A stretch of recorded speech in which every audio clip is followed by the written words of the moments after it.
Halo teman-teman semua, pada kali ini praktikum geologi struktur minggu kelima akan membahas mengenai stereographic projection. Jadi di sini ada tujuannya, yaitu mahasiswa dapat menggambarkan geometri dari struktur bidang dan struktur garis ke dalam proyeksi dua dimensi. Kemudian mahasiswa dapat menentukan kedudukan bidang dari dua atau lebih kemiringan sudut. Selanjutnya ada alat dan bahan, yaitu terdapat alat tulis berupa jangka, pensil, dan penghapus, stereonet jenis Wolfnet, paku payung, kertas kalkir ukuran A4 atau F4 minimal 4 lembar atau lebih.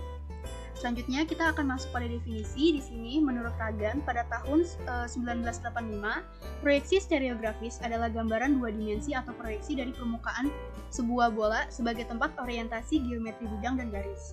Proyeksi stereografis juga salah satu metode yang kita gunakan untuk menganalisis struktur geologi. Jadi proyeksi stereografis memproyeksikan garis dan bidang ke dalam bidang proyeksi. Proyeksi stereografis dapat memecahkan masalah yang berkaitan dengan geometri dalam analisa geometri struktur geologi. Permasalahan ini biasanya berkaitan dengan besaran, arah, dan sudut. Proyeksi stereografis juga dapat menggambarkan geometri kedudukan atau orientasi bidang dan garis dalam bidang proyeksi yang digunakan. Selanjutnya di sini ada bagian dari stereonet, ada gambarnya. Di sini ada north, south, terus ada east dan west. Ini ada arah mata anginnya. Lalu di sini ada pusat lingkaran. Di sini ada primitive circle, ada equator line, terus ada small circle juga, dan ada grid circle. Di sini ada jenis-jenis proyeksi stereografis. Di sini ada dua jenisnya. Yang ini adalah Wolfnet yang akan kita gunakan pada praktikum minggu ini, dan di sini ada SmithNet.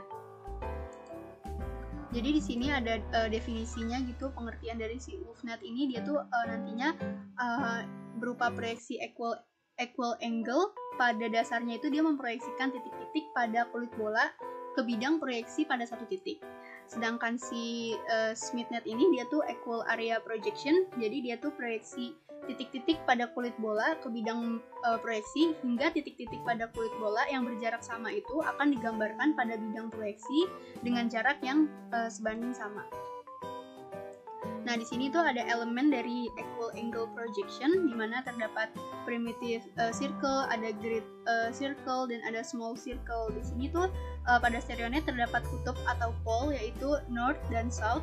Lalu ada small circle berupa garis rintang, grid circle berupa garis bujur, dan primitive circle berupa garis lingkaran luarnya. Stereonet terdiri dari banyak grid. Grid pada stereonet terbentuk dari perpotongan antara small circle dan grid circle. Antar garis satu dengan garis berikutnya dalam stereonet, baik dalam small circle maupun grid circle, bernilai 2 derajat, sehingga antar segmen garis tebal akan bernilai 10 derajat. Seperti bagian ini yang kotak-kotak kecil ini nilainya ini 2 derajat, dan garis yang tebal ini dia nilainya 10 derajat. Jadi yang ini 2, 4, 6, 8, dan 10, seperti itu. Kemudian besar sudut pada lingkaran primitif bernilai 0 derajat sampai 360 derajat, dengan catatan North Pole-nya itu 0 derajat.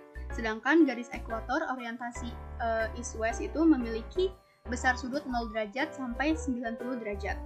Ini tuh dihitung dari kedua sisi tepi menuju pusat lingkaran stereonet. Jadi pusatnya kan ada di tengah, di bagian sini, itu nilainya 90 derajat.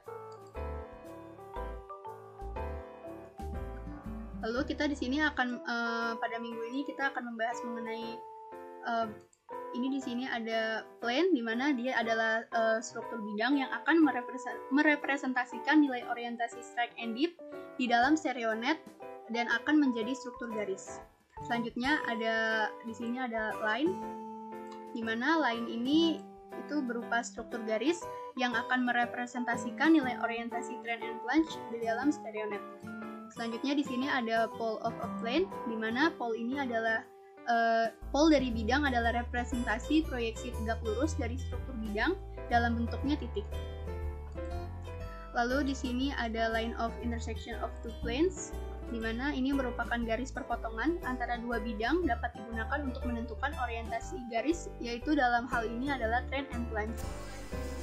Kemudian selanjutnya ada angles within a plane, Nantinya dia diukur pada sepanjang grid circle dalam bidang, umumnya diplot dalam bentuk pitch dalam bidang. Aplikasinya pitch ini biasa digunakan dalam batuan yang mengandung liniasi. Liniasi dapat diukur dalam bidang outcrop manapun seperti foliasi dan kekar.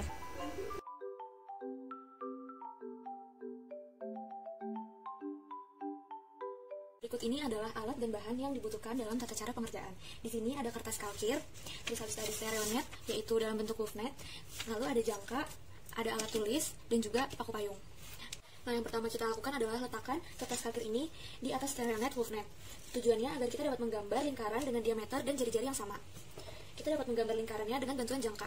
Letakkan ujung jangka di bagian sini, lalu di sini kita gambar lingkarannya. Nah, karena untuk mempersingkat waktu, di sini saya sudah menggambar lingkarannya.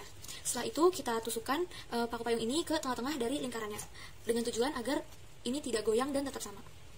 Lalu setelah paku payungnya dimasukkan di antara kertas kalkir dan juga stereonetnya, kita tulis arahnya terlebih dahulu. Dimana di sini itu sebagai north, di sini itu sebagai east, sebagai south, dan sebagai west.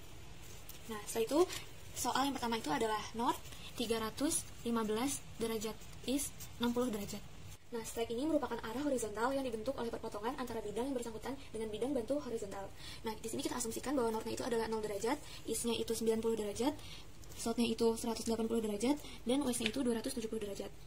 Nah, di sini kita menghitung strike dari arah north, karena di sini strike-nya itu 315 derajat east, maka kita asumsikan saja dari 270 derajat untuk mempersingkat.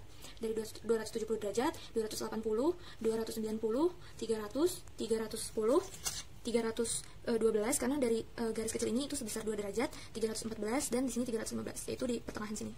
Kita tulis sebagai strike. Selanjutnya kita akan mencari nilai dip. Dip merupakan sudut kemiringan terbesar yang dibentuk oleh bidang miring yang bersangkutan dengan bidang bantu horizontal yang diukur tegak lurus terhadap strike.Aka dari itu, untuk mencari nilai dipnya, kita putar strike arah north, yaitu ke arah sini, dan kita berfokus pada ekuator bagian east. Kita hitung sebesar 60 derajat. 10, 20, 30, 40, 50, 60. Dan disinilah dipnya. Setelah itu, hubungkan titik dip ini ke kutub utara dan juga kutub selatan, ke arah sini.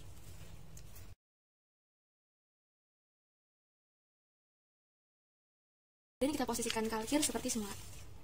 Maka di sini dapat dilihat strike and dip-nya seperti ini garisnya. Nah, strike and dip ini merupakan struktur bidang. Jadi ketika struktur bidang digambar ke dalam stereonet, maka akan menjadi struktur garis seperti ini. Selanjutnya, di sini kita akan menghitung nilai trend and plunge, yaitu sebesar north 160 derajat, east 32 derajat. Dimana kita asumsikan bahwa nilai trend ini sama aja dengan strike, dan nilai plunge ini sama aja dengan dip.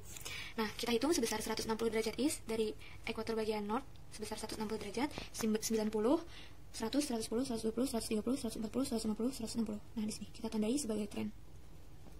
Kemudian, trend ini diputar ke arah ekuator terdekat, dimana di bagian sini tuh ekuator terdekatnya itu bagian south. Jadi kita putar trend ini ke arah south.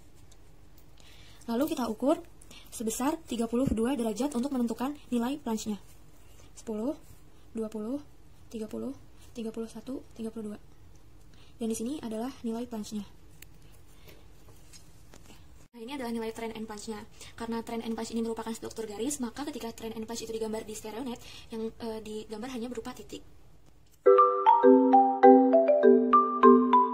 Selanjutnya, untuk menentukan pole, di sini kita menggunakan nilai strike and dip yang sudah diukur sebelumnya. Di mana pole ini merupakan representasi proyeksi tegak lurus dari struktur bidang. Untuk menentukan nilai pole, kita arahkan nilai strike-nya ke north. Dan dari titik dip ini, kita ukur sebesar 90 derajat menjauhi titik dip. 10, 20, 30, 40, 50, 60, 70, 80, 90. Dan disinilah pole-nya. Lalu untuk kita tahu berapa nilai pole ini, berapa plunge dari pole ini, kita bisa hitung dari sini ke arah ekuator terdekat. 10, 20, 30. Sehingga di sini plunge dari pole-nya itu sebesar 30. Kita tandai di sini sebagai plunge. Setelah itu kita posisikan kertas kalkir ini seperti semula dengan stereonet movement-nya, dan kita ukur trennya itu dari sini, yaitu 180, 190, 200, 210, 220, 222, 224, 225. Sehingga nilai trennya itu 225 derajat, is 30. Berikut ini adalah stereonet, di mana saya menggunakan aplikasi stereonet. Dan tujuannya ini agar kita bisa melihat secara 3D view, dan biasanya aplikasi ini juga kita gunakan pada kegiatan lapangan untuk mempermudah dan efektif waktunya. Dan ini juga akan minim kesalahan. Jadi pertama-tama kita akan new dataset, kemudian kita set dia menjadi plans, kemudian kita di sini memberi nama. Di sini teman-teman terserah mau menamainya apa aja. Di sini saya namain praktikum geostruk. Lalu di sini formatnya adalah AZ karena kita akan memasukkan nilai strike and dip. Nah, kita di sini add datum. Saya memasukkan nilai strike seperti nilai pada yang sudah kita buat manual, dan di sini dipnya adalah 60 derajat. Dan terlihat dia bentukannya seperti ini. Dan kita juga dapat melihat secara 3D-nya, di mana 3D-nya kan bisa kita putar dan teman-teman bisa terbayang bentuknya seperti ini. Kemudian kita juga dapat memplot pulse-nya, sehingga terlihat pulse-nya itu berada pada titik sebelah sini, sama seperti yang kita buat manual. Nah, seperti ini. Kemudian di sini terdapat nilai trend and plunge-nya, yaitu sebesar 225 dan plunge-nya sebesar 30. Nah, nilai trend and plunge-nya ini sama seperti yang kita buat secara manual. Jadi si aplikasi ini juga mempermudah kita pada saat di lapangan untuk membantu melihat kebenarannya. Jadi kalau manual itu mungkin saja ada faktor kurang teliti gitu. Kemudian selanjutnya di sini kita mempunyai dua data dari nilai strike and dip, di mana dari nilai tersebut nantinya akan kita plot ke dalam stereonet yang kita punya, dan nanti hasilnya akan berupa dua garis, ada perpotongannya, dan perpotongan dari kedua garis tersebut akan membantu kita untuk menentukan nilai trend and plunge. Nah, selanjutnya kita ukur nilai strike-nya. Yang pertama yaitu sebesar north 322 derajat east, 270, 280, 290, 300, 310, 320, 322 di sini nilai strike-nya. Dan kita arahkan strike-nya ke sisi north.